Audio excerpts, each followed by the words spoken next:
Welcome to Restrocast. Today my guest is David Bloom. He's the Chief Development and Operating Officer at Capriati's and Wingzone. David is 40 years of experience and wisdom rolling live. This conversation, apart from all the nitty-gritties and mechanics of the restaurant space, is going to be more about importance of working with people that inspire you, the importance of doing good work that compounds, importance of mentors and how to get mentored in life. I came out of this conversation much richer, and I'm sure you will too.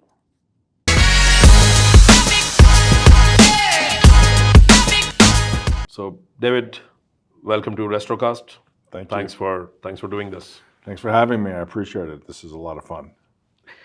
David, the kind of rich journey that you have had so far and going, there are too many things. I have a list of things that I want to know and talk about in detail, but I would like to start from the start, where it all started, and especially the fact that you are from hospitality or restaurant industry from your education as well. So, Yeah, I did kind of grow up in the business. Started in New York City, and my brother is still an executive chef today. My sister was a pastry chef, and we all kind of grew up in the restaurant business. and why? Like, was the business? One of my family? sisters got a job, and then we all kind of followed, and it happened to be a really successful chain of well-known restaurants in that area, high end. And candidly, I came from very, very kind of blue collar background, and just really early on discovered an opportunity where I could excel. I could work hard, and I was always really fortunate to work for people that were just great, and outstanding, and taught me how to work hard, and really just gave me opportunities, and have spent the last 40 or 50 years trying to take advantage of those opportunities. But I would say along the way, it's always involved somebody or some group of people that believed in me, gave me a chance, taught me, mentored me, coached me. And that's continued on through today. That's probably the common thread, I think, throughout my career, is having the opportunity to be around, work with, work for, whatever you want to call it, just great people, and learning and growing and getting challenged, and hopefully, doing some things right along the way and kind of going from there. So, what was the education? So I will say I really spent the first probably 5 or 6 years of my life trying to get out of the restaurant industry. I was like working 100 hours a week, that kind of thing. In high school, even just working, nonstop, and I just thought, this is too hard. And so I went and got an associate's degree in marketing in New York, and couldn't really figure out what I wanted to do, and then turned around and said, I'm actually good at this. What I'm doing, I'm actually pretty good at. So I came out to Vegas, UNLV, had never really ever been outside of New York, so I drove across country and arrived in Vegas, and this is 35, 40 years ago, and it was kind of a dust bowl and pretty ugly, and I was like, this is the ugliest place I've ever seen. But I figured I could pay cash for college. I could make enough money working and pay for school. But why were you crossing over from New York to here? I actually applied to Cornell, which had the best hospitality program in the country, but didn't get in. And Vegas, I got in, and again, I figured I could make enough money. And that turned out to be true. I was able to work in the industry and pay cash for college, and it turned out to be a great education. I thought New York was fast. People always say, it's the city that never sleeps. Vegas is really the city that never sleeps. And so I got as much an education probably out on the Strip, working in the hotels and nightclubs, and as I did in the classroom. It's interesting because today we live in Vegas. We're based here in Vegas, and I speak at UNLV once in a while, and we teach some classes and do like a Shark Tank thing over there. So it's fun to go back. Yeah, I'm actually visiting tomorrow. Oh, cool. Yeah. They have a great hospitality school over there. They've got a great program. I think it's one of the best in the country. One of the professors, called us to visit. Also, to look at students for hiring next year. Yeah, I'm Yeah. excited. They're great. They have a lot. They have a really good innovation school there, technology, and we're starting to do some things with them a little deeper. And it's a great resource. But Vegas is a very small town. It's billions of dollars floating around, but everybody kind of knows each other. And so, by living here, we're the only national brands that I know of in the restaurant space that are based here. So we have a unique position here. So after your education here, I went to work for Brinker when he was starting Steak and Ale and Bennigan's.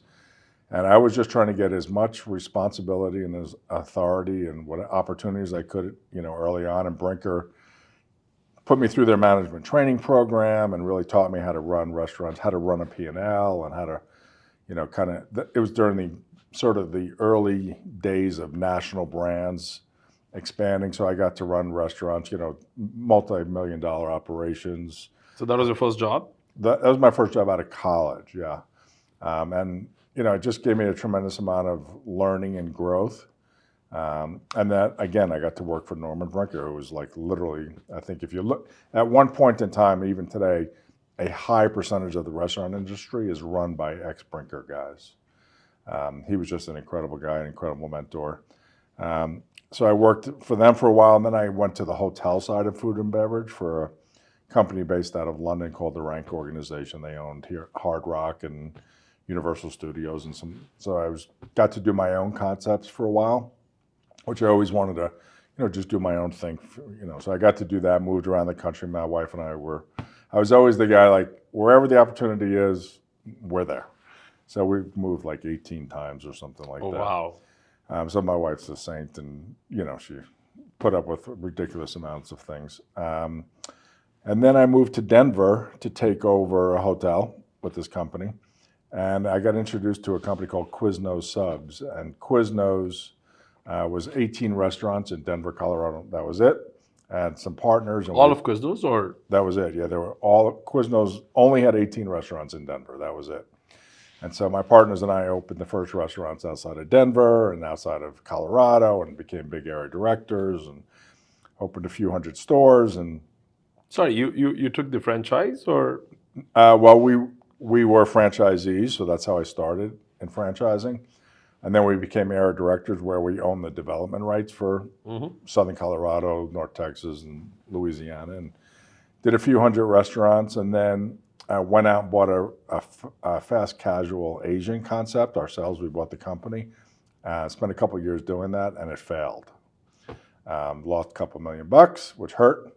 But about that time, but we still, owned and operated our Quiznos business. And Quiznos thought there was another level to their growth, so they put together a few guys like myself, and we built this accelerated development program. And we got to the point where we were opening just about 1,000 restaurants a year until we got to 5,000 restaurants in 28. Straight for 5 years you were doing?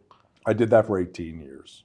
Oh. From starting as a franchisee to the time the company sold in 2006 to JP Morgan, it was an 18-year run. So that's really where I learned how to scale brands at an accelerated pace. That's really where I learned what strategy meant, like how to be strategic. Made lots of mistakes and, had a really crazy learning curve, but that's really where I would say, and I worked with incredible people, many of them still friends with today.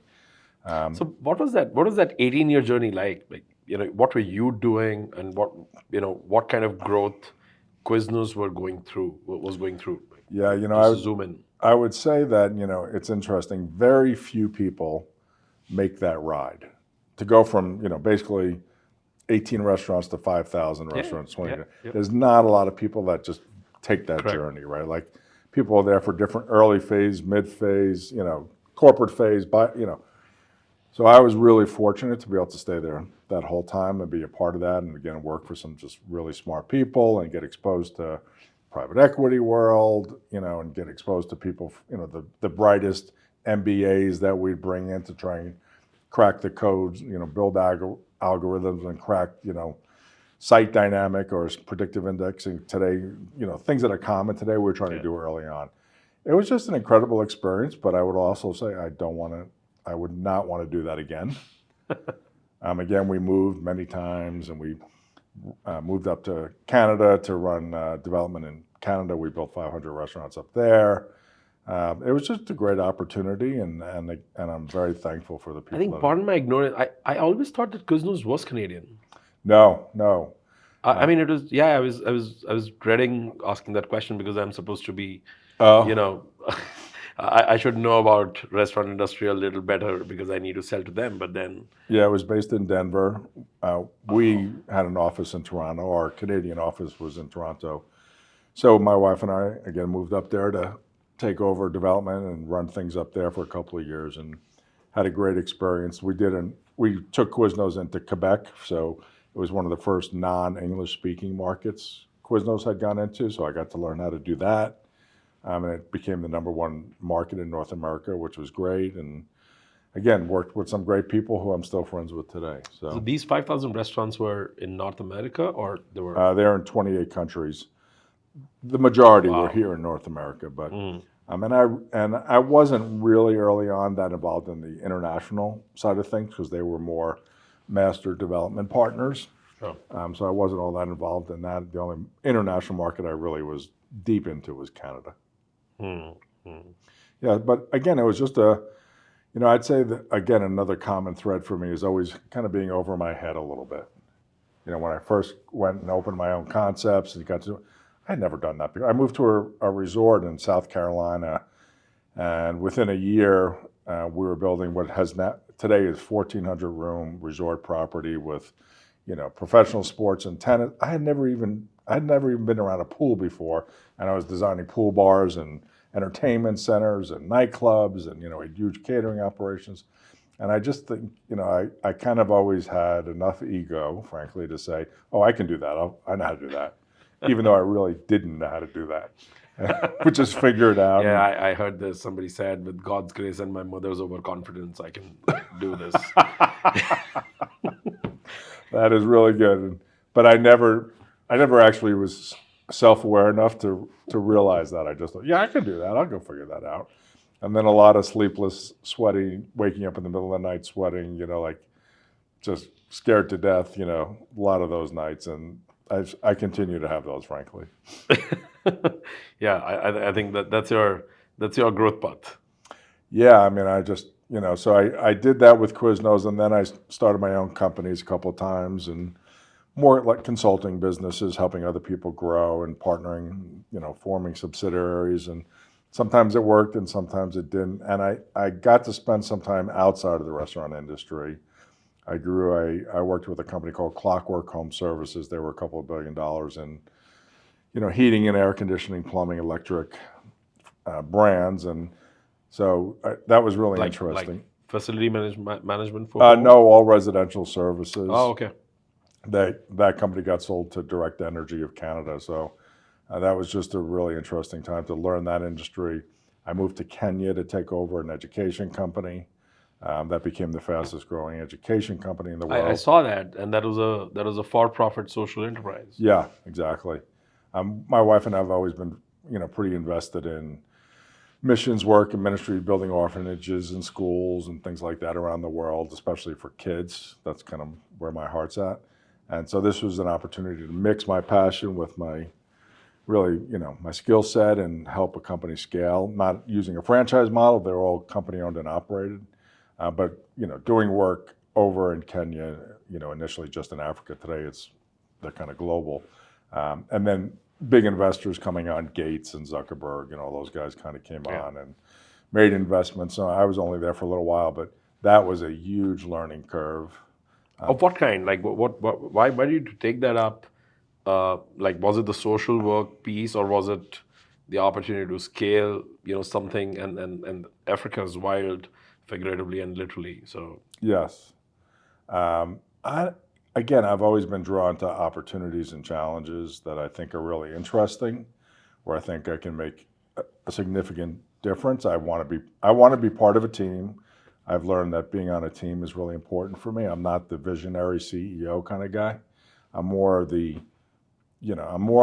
team member that just wants to contribute in a really substantial way.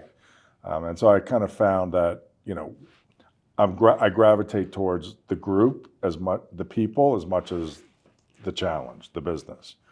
And that's one thing I've definitely learned. Like, who you work with is more important than what you do. And so, Absolutely agree. yeah, I've learned that lesson the hard way a few times.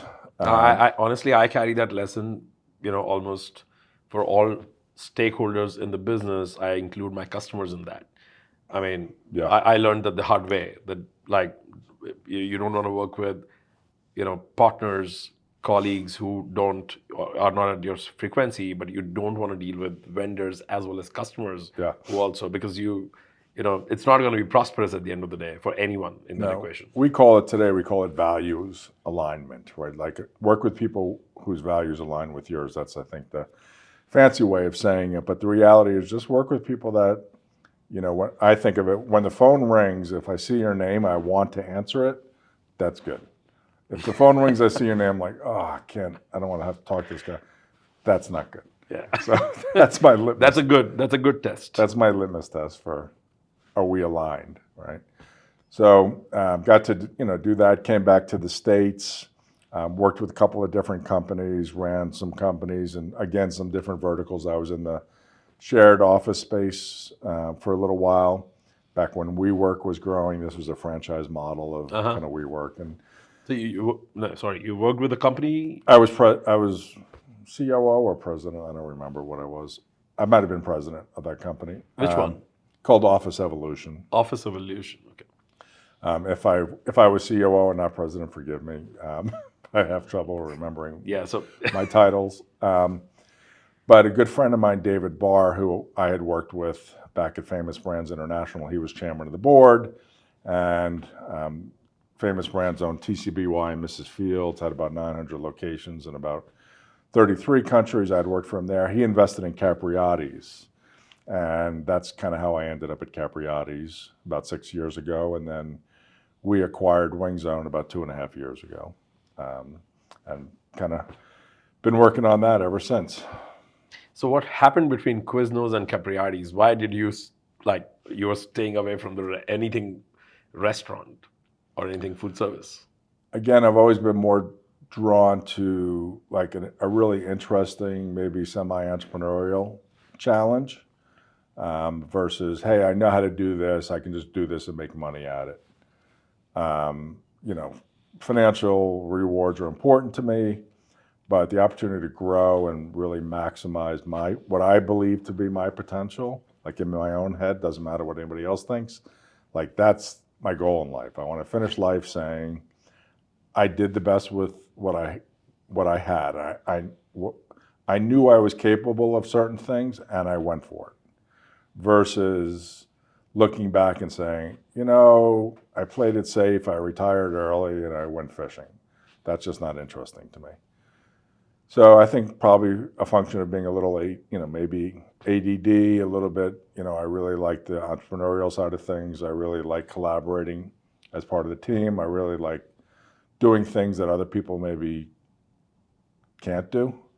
Or find difficult. Or, and again, I won't tell you that I've managed my career particularly well, because I don't actually think I have.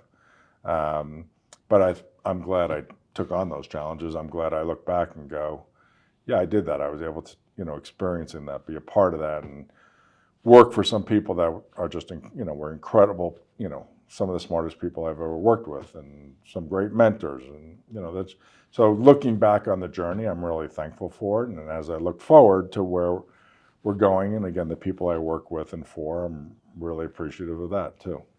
So what's up with Capriati's and WingZone? What are you doing here?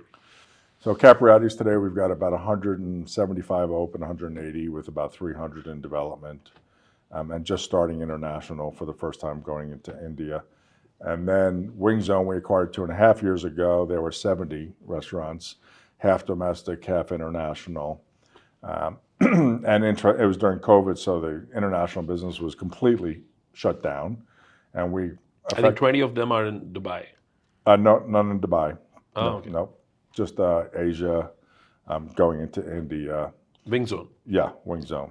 So we've added almost 200 stores to the development pipeline. We'll open about 25 domestically and about 20 internationally this year, so it's kind of off to the races as well. And so both brands are at that inflection point, where we're really starting to grow exponentially, which is a really fun time.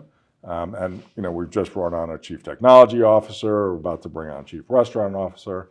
So kind of leveling up our executive team and bringing on some new advertising agencies, really top-notch agencies. So that's a really fun period to me, and where No, I think you were mentioning this when we met at RFDC, that couple of Yeah, senior probably. hires are joining Yeah. in. And Our chief technology guy actually was the CIO for MGM International. So he's worked globally and for 30 years. is he around? Is Yeah, he- he's is he- here. No? He's at the conference I today. need to say hello to him. Got a guy named Scott, and he's awesome. And so really excited to work with him. And our chief restaurant officer, we haven't announced publicly yet, so I'll wait. But What is a chief restaurant officer? it's interesting. So a few years ago, I was at Restaurant Leadership in Scottsdale, and I got to play golf with a guy named Scott. Can't remember his last name, but he was the chief restaurant officer for Chipotle, Scott Boatwright. And first of all, I think Scott Boatwright's an incredibly talented guy. If you ever have a chance to talk to him, super smart. But I had never heard of a chief restaurant officer before.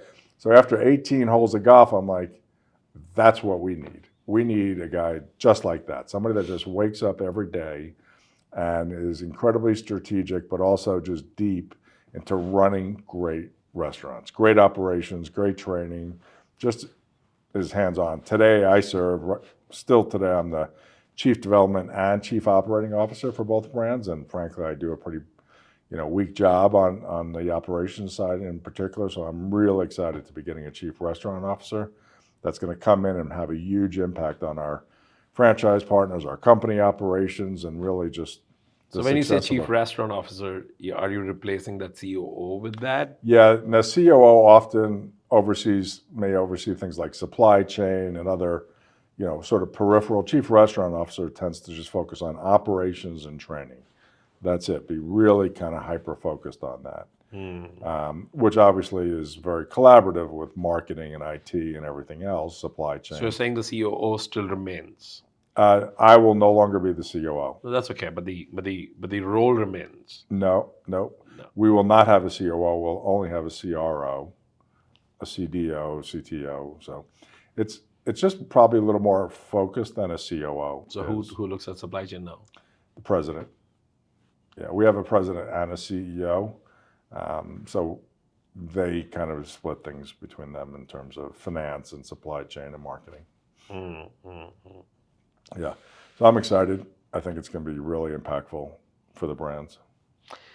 At Capriati's, given that international development is something that you're saying 300 in development, did I capture that right? And I actually don't include international pipeline when I say 300, that's just domestic. Oh, wow. Above that, we have probably another 100 international in development. Right. Okay. And this is about international development is really about finding the right partners in different countries, or 100%, because really, quite well, operating in India or any place, China, Southeast Asia, Malaysia, Latin America, is completely different, right? Yeah. Aside from the local flavors and tastes, the supply chain, the IT, the marketing, and really the companies we work with have to be connected from a political standpoint. They have to be certainly financially, strong. So my philosophy on international development is don't go anywhere till you have the right partner. Like people are always saying to me, well, where do you want to go? I'm like, I want to go where we can go when we have the right partner. And I think of the States the same way. Yeah. But internationally, it's even more important. So we're fortunate to get a great group come along from India that's doing both Capriati's and Wing Zone. They're outstanding. Otherwise, I wouldn't be going there. Maybe ever. But getting the right partner is a great point. I think that makes all the difference. But going international also means that you need to, figure out if your food palette, if there's already a created, built market, in that region. And I see brands failing in foreign lands all the time, not because the product was bad, either they did not really, go and customize it to the palate, or even for the worse. For example, because you're talking about India, none of the Mexican brands have done well in India. And Taco Bell, they, accelerated last couple of years. They did fabulous last year, but then they also are running into problems with tier two cities where they felt that they will pick up, like sales will pick up. But the problem is not with the taco. Problem is people don't know what's a taco. Right. Right? It's not in the list of the menu items that they think about having for lunch or dinner. Right. So what about that? Yeah, there are definitely, like, when I think about it, they're a company where sandwiches are common and people are used to eating sandwiches. They may call them tortas or banh mi or something else, but they're sandwiches. And there are countries that don't eat sandwiches, right? Or don't eat cold food, Yep. right? And there are countries where chicken is really big in demand. So number one, I think there's just a clear, like Capriati's, we're the largest restaurant buyer in the world of butterball turkeys. We roast whole turkeys in-house every night. So we're known for our turkey sandwiches. We also have great cheesesteaks and other stuff, and our roast beef is Snake River Farms American Wagyu roast beef. It's the best beef you can buy. But for instance, when you go to India, right, you're not going to have beef on the menu, right? But turkey is going to be, is a product that is really thought of as a premium product in India. So when you look at like consumption of certain products by country, firsthand, like turkey in Mexico, Canada, different countries consume a lot of turkey already. So if that's the case, then getting adoption there is going to be a whole lot easier than trying to teach people to eat something else. So, and chicken's, I'd say probably the easiest one on a global basis. But then you also still have to customize for the flavor profiles, right? So it's a lot of work, and I think people think it's just an easy way to, to expand their footprint, and it's just the opposite. So it is a lot of work, and it does take, the right partners, and I think we're fortunate to have some great people to work with. On the brands, and I think there's another aspect of this expansion through franchising, international, domestic, doesn't matter, which is, this is an area of interest for me, given that at RestroWorks, we look at brands all the time, and we see that some of the brands are extremely franchisable, if that's even a word, and have done extremely well in franchising and recruiting partners and in building business, which is actually meaningful for everyone. And then there are so many brands which are great food, great concepts, done to perfection at a store level, and fail miserably as soon as they even step out for franchising. There's a couple of reasons, I think. First of all,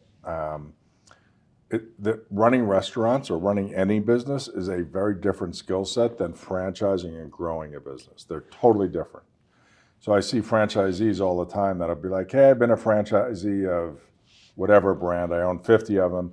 So now I'm going to become a franchisor. I'm going to go out and buy this company and try and grow it. And they very rarely do they succeed, because there's a completely different skill set on how to grow and scale a business than it is how to operate, that business day in and day out and be great at it. So I think number one, skill set's different. Number two, there's just some kind of rules of the road you got to follow. And if those parameters are not in place, then franchising, you may have a great business that people love, but it may not be scalable in a franchise. You got to have really good unit economics. There's kind of some ratios you want to stay within, the 2-to-1 or 3-to-1 capex to revenue. Can you talk about that a little more? Yeah, you always want to be as close to 3-to-1 as you can. So if it costs you $500,000 to open, that store should do $1.5 million. And if all the other expenses within the restaurant industry are kind of within norms, then you're probably going to get a good return on that investment. Call it 30%. So if you're saying that if it takes $500,000 to open, you should be doing $1.5 million annually. Yeah, that's the sweet spot. Right. So what's the payback period? So if you figure on $1.5 million, you've got maybe a 20% profit margin. you're going to get paid back in about 2.5 to 3 years. And so you'll be at So 30 to 36 months, 30 months is so what? you've just figured 33% ROI. That's very attractive. I say the threshold is like 2 to 1. The closer you are to 2.5 to 1, the better. And if you ever get to 3 to 1, it's sort of nirvana. So we'd call that unit economics or box economics. And that rule of thumb, when I see it broken, kills chains. They're like, oh, we got to build these flagship restaurants and they're beautiful. I'm like, yeah, but at the end of the day, it's a business, right? Yeah, And yeah. if you don't have good returns on investment in that business, you're on shaky ground. But today restaurant industry is, I don't know, I should say struggling. But yeah, I will use the word struggling with having the 20% net margin as well, because there are too many people biting into that percentage. Yeah. What's the rule now then? Rules haven't changed. Rules probably not going to change. So But you don't have a 20% margin now. what you have to do today is create margin, figure out how to create margin. And that actually benefits larger operators. So if you're a mom and pop and you go to Grubhub or DoorDash or Uber Eats or any of these guys, your rate might be 25, 30%. Whereas if we go to them, we're going to negotiate a much more aggressive rate. Or we're going to get a lot of marketing, cooperative type things. And so I would say, particularly for the smaller mom and pop operators, it's becoming much more difficult to maintain margin. It's becoming technically really complex. Like, how to integrate with all these delivery aggregators and all these third parties, and like how to get all your technologies to speak to each other. It's just becoming, I'd say a restaurant company today is probably 30, 40% a technology company. And so, yeah, the demands and the skill sets have really changed. But if you can crack the code and if you have a great team and a great brand, there's, I think in the franchising business, I will still, pull you back to that.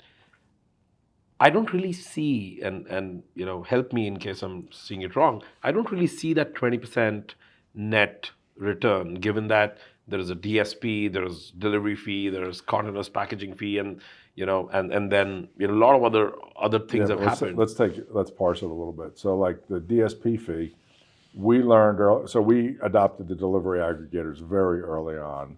We started virtual brands. We did national deals with all the major ghost kitchen providers. And so we were in that space really, really early and figured out how to make the right money in that space ourselves first before we shared it with the franchisees. And whether that means pricing differently on the platforms or adding technology fees or cutting national deals and renegotiating those deals every year. I mean, it's kind of a combination of things. So you're right in terms of the pressures that have continued, but for people that are smart, that are growing, because those are the people that those guys want to work with, right? That's where their future lies, is in growth. There's a strategic advantage. And just like COVID, I would say, killed a lot of businesses, it actually advantaged some businesses. Yeah. We, throughout COVID had record revenues, record growth, and profitability because we were advantaged. Whereas, certainly other restaurant companies in particular, I'd say more like full service companies especially. Correct. Yeah. They were hurt. Yeah. Right? They were hurt substantially. Or companies that had no knowledge on how to integrate, and everybody was using the word pivot, and I was like, if you have to pivot in the midst of a pandemic, that's going to be tough, right? And so by investing in innovation early on, and maybe not being on the bleeding edge, but always being on the forward edge of this, and learning early, we always learn again in our company-owned shops first. And that's actually one point. I have this argument sometimes. Franchisors will say, we only franchise, that's it. We don't own and operate. And we believe we have to own and operate enough of our own concepts to be really good at it, to understand how to do it, to feel the same things. So if margin is deteriorating a little bit, we want to feel it first. We want to feel it maybe the most. By owning enough, it's going to hurt us first. But it's also where we test all of our innovation, our technology, our products, our training programs, our platforms. How do you stay ahead of that that piece, right? Does it mean that in every region, and I'm just stretching this a little bit, in every region you're going to have one store, at No, least of your no. own? So what we do is we test them in our stores, which we tend to keep them close to home because we want to be around them. So we're always going to do it close to home, and then we have a really active franchise advisory council that often wants to kind of be the next in line on those tests. And a lot of those guys are multi-unit operators of multiple brands. They might own KFCs and Taco Bells and Capriati's or Wing Zone or haircutting places or whatever. They own a bunch of stuff. And so they also bring technology and learnings from their other brands to us and say, Sure.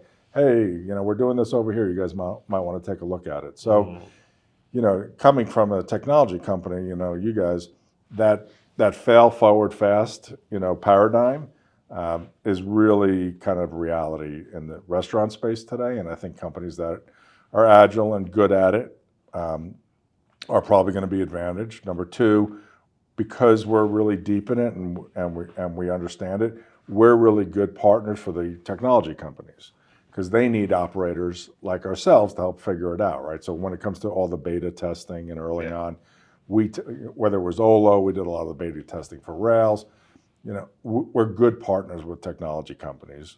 And then lastly, I'd say picking the right partners for us, picking the right people to work with over time is absolutely critical because we're not inventing robotics, right? We're not in the back of the house, figuring out how to, how to automate, cooking a chicken. But cooking a chicken can definitely be automated, right? So like figuring out who to partner with to get that robotic system. And, we've been in the robotic space for years now, and we're still candidly a ways away from it. So again, being early on, learning, understanding you're going to fail, and as long as you just keep moving forward and learning, by the time it becomes the norm, and we can take advantage of the opportunities to bring more margin back in. Like when robots hit, right? There's going to be probably 8 to 10 points that are added to the bottom line of every restaurant operator if they know how to do it. But it's not just understanding how to work the robot or the automation. All of your supply chain may have to be adjusted to work in this new environment, right? Sure. Your design and construction footprint, everything, every part of your operation, your training, everything has to be, kind of built around this is where we're heading and this is what our roadmap looks like. And I just think that's not everybody's able to do that.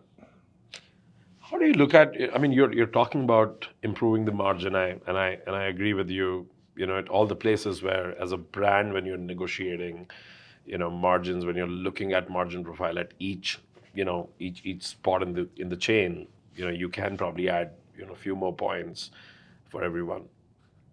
Now there is this ghost kitchen model, which is, and you talked about being formless in a way that it's not only stores, it's a ghost kitchen, it's kitchen in kitchen and so on.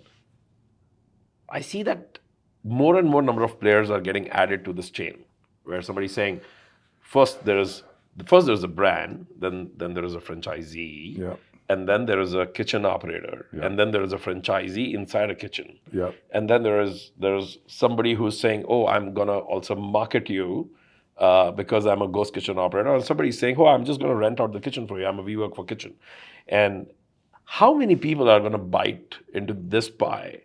And I, at times, fail to even understand. I mean, and with due respect, there are times when, some of these cloud kitchen operators, etc., they come to us for technology, and I keep scratching my head that, I understand what you're trying to do, but I don't know how long will it sustain and who will die first.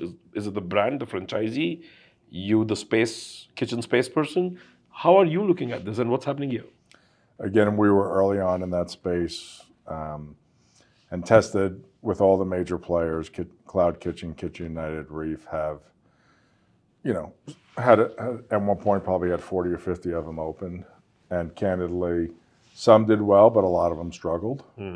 And it depended upon who the host was. It depended upon the location. Early on, some of the ghost kitchens said, it doesn't matter where we are. We can be in some warehouse district and, cheap rent. And but I think ghost kitchen operators learned that location does matter. They needed a consumer-facing piece, so started opening up inside of grocery stores or Walmarts or places like that, so there'd be some built-in traffic. and I think it's still evolving.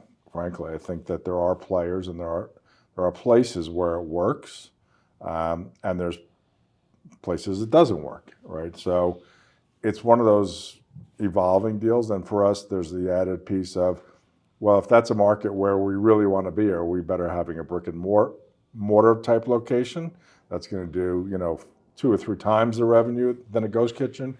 Or are we better off going in with a ghost kitchen that's going to have, maybe lower occupancy costs or get us into the market faster or penetrate the market? Like, it's a balancing act, and it's still kind of working through. And then as you go to different countries, the dynamics change a lot. We're in countries where we have a lower labor model and the delivery fees are much lower. It seems to work a lot better. So I'm not sure the jury's, fully, in on this one. Hmm.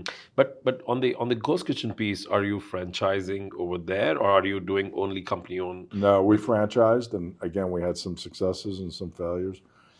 Some of it related to the operator themselves, who the operators were. People that were really great at it and did a great job, they were incredibly successful. People that were maybe more hands-off or what have you, they were not as successful. So, a lot of the same dynamics we see in any location, right? Like, at the end of the day, the operator matters, the business owner matters, the franchisee matters.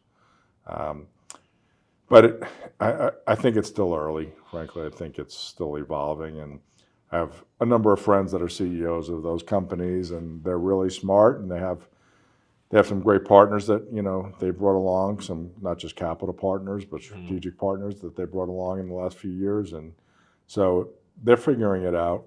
So I think it's a piece. It's not going to, it's not going to take over the restaurant industry, but it's probably a piece going forward. And especially when you look at non-traditional locations like airports and universities and stadiums and hospitals and what have you, to have a ghost kitchen where you can just, order your food and have the food brought to the gate or to your seat or to your office, or you can go and pick it up out of a order and just pull it out of a cabinet, a heated cabinet, and your order is waiting, and you can grab it while you're running from gate to gate or from class to class. And we've had robots delivering for us on campuses, so. Did you try that somewhere? We had, yeah. We had robots in Georgia. What kind of robots are these? Little delivery, robots, yeah. Okay. Which to me is not all that interesting. And you're like, okay, that's great. But if you test these things early to see where it's going to go and figure it out. And that's always the balancing act for us, is how much of that testing do we take on at any given point, and if we're going to test drone deliveries, or who to do it with and how to do it. And we're in the middle of all of it. Technology. You're at Mertech. This question has less to do with Mertech. This podcast has nothing to do with Mertech. But the fact that we are here, one, why are you here? What are you looking for? Like, what was your expectation out of Mertech? And second part of this question, what did you see, at least in last 24 hours, that's interesting? We're here to have conversations and talk to people and try and figure out who's the right group for us to partner with. Does anybody have the sort of the end-all be-all solution that we're looking for our particular needs? So again, it's really about finding the right partners, number one. Number two, I think people that attend these type of events or anything in the industry that think of it very transactionally don't walk away with what they're looking for, right? If you're coming here to do deals, it's probably a waste of time. I like to be really involved in the industry, get to know people over time, and kind of figure out, well, who are the winners going to be, right? There's always going to be, 2 or 3 people at the top, right? Like, who are they? And that you can usually tell over time, right? Like, the companies that come and go from these types of conferences, any conference, and they're there for a year or two, and either they go away or they get bought out or whatever. Like, it takes a little bit of time, and right. So, for me, it's kind of more of an ongoing conversation than it is one. Hey, I'm going to go down there and find a solution to one. I'm just going to, solve my problem today. I'm looking. Yeah, I'm not going to solve a problem today. I'm going to have more conversations. I'm going to meet more people. going to see what's going on. I'm going to talk to other people, see what they're doing, what their solutions are, and we're going to figure it out over time. And then eventually we'll find the right partners, and hopefully, we'll get where we want to go. But it's never fast, never as fast as people think it is. And it's like international development. If you think you're going to grow and pop up in a country and it's going to solve all your problems, it's not going to happen. It takes a long-term investment of time and resources. So, And what's been interesting? Did you see something that caught your attention this time? yeah, I think the players that we think are going to be the winners are starting to emerge a little bit. We definitely are focused on operations, training, communications, just streamlining all that as a franchise company to make it easier and more efficient to operate our restaurants, more dependable, more consistent, more scalable. So the players that are starting to do that and kind of bring all those skill sets together, whether through acquisition or development, are starting to emerge. So we're starting to see some of that. But then again, there's always people popping up, especially in the technology space. There's a lot of young, smart people, right? What's the cringe tech that you're really tired of? You're like, don't talk about that. What's that?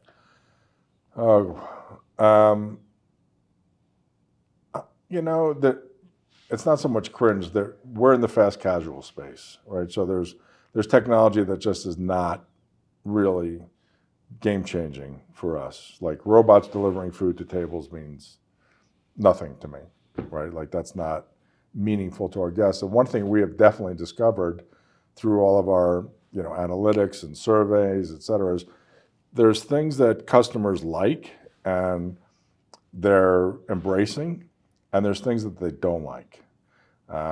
And we're finding that they're very comfortable with technology that enhances their experience or streamlines makes it easier to get online and order or pay and do all that kind of stuff, track loyalty and whatever. But they still want to talk to somebody. Like if they walk into the restaurant and there's just a bunch of kiosks sitting there, that's not a great experience, right? Like it might be fine when they're ordering online or they're ordering and they go pick it up, but when they walk in the door, they want to talk to somebody.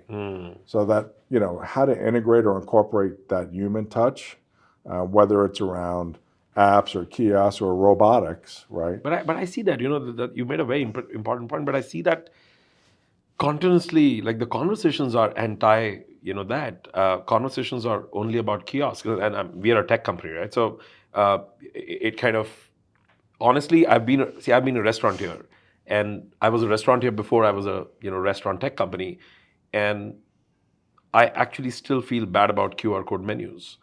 My company also does that solution, but I don't want to. If it was for me, I will actually tell customers, guys, don't do this. I think our approach is number one when it comes to all of this, whether it's ghost kitchens or whatever. We have to be where the consumer wants us to be. We have to be omni-channel. We have to be convenient. So sometimes I walk in and I want to talk to somebody, and I want to ask, hey, what can you tell me about this? What's that flavor like? Whatever, right? And sometimes I don't want to talk to anybody. Sometimes I want to order and send somebody in my family to go pick it up. And sometimes I just want it brought to my door. Sure. Right? So giving the consumer the choice, and it might even be the same consumer, just different occasions, right? So I think being omni-channel, being really convenient, and making sure we're attentive, whether we're talking to them or if they're on a kiosk or they're ordering, on our app or one of the aggregator apps. It doesn't matter. It's easy, it's seamless, it's convenient, it feels good, right? That's why. But integrating all that, as that's where that's the tricky part. So that means voice AI is it something that you're like you feel the same? Yeah, voice AI is an interesting one. So we've been testing voice AI, particularly for phone ordering and what have you. It seems to work well when there's somebody behind it, like listening to the conversation, and jumping in where they need to. But just pure voice AI is not there yet. So is it really saving time? And I'm asking this Both. I think I have my greed here that as a tech company, I keep wondering that is it a solution? We power a lot of voice AI companies with our menu and with order injection, etc. And we don't even want to jump in that. That's a specialized field. But I do wonder what is the ROI of this assisted voice AI? Because everybody keeps telling me, oh, it's 50% accurate. I'm like, that's not called accurate. Yeah. 50% is not accurate. It's got to get much more accurate, number one, which I think, again, over time, over the next 3 to 5 years. But what's the ROI today? Why is everybody Because lapping if it up you're today? operating a restaurant and it's Friday night at 6 o'clock, you're in a fast casual space that's heavy delivery, you can't even have enough phone lines. Never mind answer all those phones. Sure. Never mind spend enough time with that customer. That's just saying, increasing the bandwidth of one bandwidth person. and also all the upsell opportunities that come. If you can take your time and say, hey, would you like a drink or soda, cookies or chips, whatever with that, get that extra $2 that the employee's picking up the phone and like, hey, can you hold on for a minute? Hey, can you hold on for a minute? Boom, boom. So during peak periods in particular, Has it really resulted in like a greater yes, throughput? but the error rate is still too high. No, but has it increased the throughput for you? Yes. Like even by 5%? Yes, it definitely. Like in a wing place, you cannot have enough phone lines for a Friday night. But That's fair. That's fair. but conversely, people are calling less and just using their phone to directly place the order more. So, I think voice AI has worked really well, particularly for drive-throughs as well. Have you seen that? I don't remember the name of the company. These guys have humanized kiosks. Have you seen that? Yeah, yeah. That you know what? First time I heard about it. So there's this. Hopefully, we're talking about the same company, right? Which they have work from home staff on kiosk, right? So they're out of Toronto, actually, I think. yeah, I think, and they have a call center in Pakistan, and where you go to the kiosk and a guy on screen appears who's sitting in a call center in Pakistan and who takes your order as a human while you're still talking to the kiosk. Yeah, there's a guy here in Vegas that has put them into his operations. Oh wow! The first time I heard about it, I found it almost funny. I thought it was a joke, and then I was like, you know what? It's not that bad an idea. You just humanize the kiosk at 1/5 the cost probably. Yeah, and eventually holograms are going to be there, right? There'll actually be somebody that looks like somebody, but isn't somebody standing in front of you, So I think that, like with all these technologies, there's early adopters that's great. We tend to be an early adopter, but there is a difference between being on the bleeding edge versus the forward edge. And we're careful to try and stay on the forward edge and realizing that a lot of times, the first through the door takes the arrows, kind of speak, and so I don't know. I think it's super interesting, but I think like drones and everything else is still a ways down the road. Yeah, I was talking to the CTO of a brand when I asked him about robots. He was trying to probably just be nice, and he said, "Yeah, kids love it." So I was like, "Oh, ouch! That tells me more about how far behind in evolution robots are right now in the restaurant space than anything else." I don't know. We're pretty close to the two, I think, leading players in the robotic space, and have deals in place with both of them. And I think cooking robots are different. Okay. I'm talking cooking robots. I think Nala Robotics is doing. Nala's doing some. Nala is doing phenomenal stuff. And Miso is doing some really great stuff. Yeah. Yeah. Yeah. So those are, but they're still a ways away before they're like, I think White Castle, believe it or not, has kind of been one of the pioneers in implementing robotics into their operations. And so there are some companies that are starting to scale it. We're not quite there yet. We think it's still got a little ways to go. But we also think, like everything else, when the switch flips, it's gonna flip fast. So if you haven't been working on it, getting all your operations and supply chain and everything else, in place and learned how to do it and adopt it and build it in or convert or retrofit, if you haven't figured all that out, there's a chance you get left behind, right? So you've got to put it in the work in advance so you don't get left behind. But I don't know when that switch is going to flip. Whether it's going to be 2 years or 3 or 5. One question that is bugging me, and it was bugging me in between as well, and it's just like hopping back.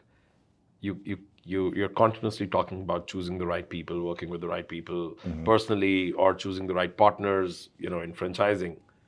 How often, and I'm assuming that you cannot choose the best always, right? So how many times do you also have to, fire partners, if that's too harsh a word, or you have to take a step back and say, hey, you know what, this is not working. What's that process like? Yeah, we find that when values misalign, one of the two of us is going to self-select out pretty quickly. Like somebody's going to raise their hand and say, I don't like this. This doesn't feel good, or I don't like the way you guys. Philosophically, once that happens, make it quick. Like once you realize you're misaligned, the biggest mistake you can make in business is not recognizing that and just cutting it off right there. And so I've learned how to just recognize that early on and be just clear about it and say, hey, look, we're not aligning.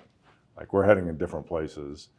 I don't think you're happy. We're not happy. Let's With the contracts in place, doing that work, somebody as investor, it's not that easy always. How do you? I mean, I'm sure there are albatross around your neck on both sides. Like franchisee can feel that, franchisor can feel that. Yeah, How do you deal with I that? read a long time ago that if you have an issue, you have an emergency, you have a problem that you can solve by writing a check, then you don't actually have a problem. You just have an expense. And Yeah. so you're better off, it doesn't get better over time, it gets worse, Yeah. right? So better off recognizing early on, having a candid, frank, genuine conversation. And usually if you approach it that way, generally speaking, I think it goes pretty well. I think if you let it linger and you let it get worse and worse and worse, then you end up with this huge, this big ball of, that's hard to unwind. So recognize it early, whether it's an employee or a vendor or a franchise partner or whatever, it doesn't matter. Like recognize it early and just address it and take care of it. And, as long as you do so in a way that's, as win-win as you can be in that conversation, right, then it's probably going to get resolved. Once it goes, beyond that and the lawyers are involved, it's too late. Yeah. Right? The short-term fix to the long-term. Right. And pick up the phone. prosperity. Like, just pick up the phone and talk to somebody, right? Like, and I think that's, people underestimate. If you just talk to somebody, a lot of times it's easy to resolve versus shooting off a, 3-page email with all the documentation. And Text is the worst way to fight. I was talking to somebody yesterday. Somebody asked me this question, like, and it is funny because that person also asked me that, do you always call or meet people when there's a conflict? I said yes. Said no WhatsApp or text. Said absolutely not. And then she asked me, voice notes? I'm like, no. If there's a conflict, you talk. Yeah. Face to face, or at least a call. Like there's no other way. Yeah, and thankfully, I think because of doing it that way, we've had very, very few legal issues. And it's not that, one of our board members, chairman of the board, is a former attorney general of the state of Nevada. So it's not like we don't have good legal counsel. Our franchise attorneys, I think, are the best in the world. And so if it comes to that, fine. But it just has very rarely gone that far because you can usually talk through things and work through things. And as long as you're willing to, work it out in a way that's reasonable, I find it. It's a great one. David, last but most important, you have been talking about mentors in your journey, and you talked about that even till this day, the same journey continues where you have people. Who are these mentors, and what has been your what's the mantra to get mentors? Because I think getting mentored is a skill itself. Is a skill in itself, and it's not easy to get mentored or take mentorship or have somebody to help you. Yeah, How did you navigate that? our CEO, Ashley Morris, is actually substantially younger than me, but he's a super bright guy, particularly in the areas of finance and real estate development. And entrepreneurialism. Is a real visionary. So I learned a lot from Ashley. Jason, our president, is more of a data analytics guy, has a degree in computer science and mathematics and MBA. So I tend to learn organization. We had to kind of put things into, a context, understandable way, and think through them. So those are two people I lean on. Our board, David Barr, is a prolific franchise guy. He's one of the, I'd say, premier guys in the industry, past chairman of the IFA and involved with more companies and boards than I can name. David really leaned into, I mentioned George Chanos, chairman of the board, with a legal mind. I think, and frankly, the list can go on and on. I think the way you get great people to want to mentor you is you work really hard and you perform and you're loyal to those people. And that makes people want to lean into you, right? They're like, hey, I want you to be part of my ecosystem, and I want to maximize your capabilities and your performance, and I know everything I put into you, I'm going to get paid back. Maybe intangibly, but so I think by you performing, you working hard, you committing, You being the giver on the table. just like somebody said to me, it was a compliment, kind of offhanded, I guess, but they said, David's the guy you want to have in the foxhole with you. Like, he's the one, if you had to pick one guy to be in your foxhole, you want David. And I think of that as kind of, that's how I approach business. I'm never the smartest guy in the room, right? Like, I'm never the most, strategic. I'm never the most technology oriented, but I will dig in. And when things get tough, I'm going to get gritty, and I'm going to make sure we come out ahead. Like, I'm never going to give up. And that's a skill set, that intangible, I think, that everybody wants to be part of their organization, right? And really great people, people that I have gotten to work for, they can't get enough of people like that, right? That's what they always want more of. So by positioning yourself that way, I think you maybe can set yourself up for that, those mentorships, that coaching, what have you, just making people want to invest more in you. That last one is phenomenal, because David, my takeaway from that is, I think I loved a lot of things about it, but one thing that I would like to mention is that how in your current mentors, you actually talked about all the people who you're working with, and that ties back into your opening statement that you want to work with great people. So Yeah. that is like a beautiful, circle back, to this conversation. Yeah, I consider myself very fortunate. Having the opportunity to have these conversations I consider myself really fortunate and very thankful for them. And it's the great part of what we do, right? Like, we all work hard, but being able to meet and get to know and work with great people, that collaboration is really where the fun comes in. Yeah, I can tell you, I started Restrocast because our team runs a podcast called FNB Talks, which is like a podcast where somebody will call you and ask you straight questions. What's Capriadio doing? What's with Bing Zone? When are you opening the next store? What's the tech? And, transactional but good questions. I mean, these are great interviews that place you right.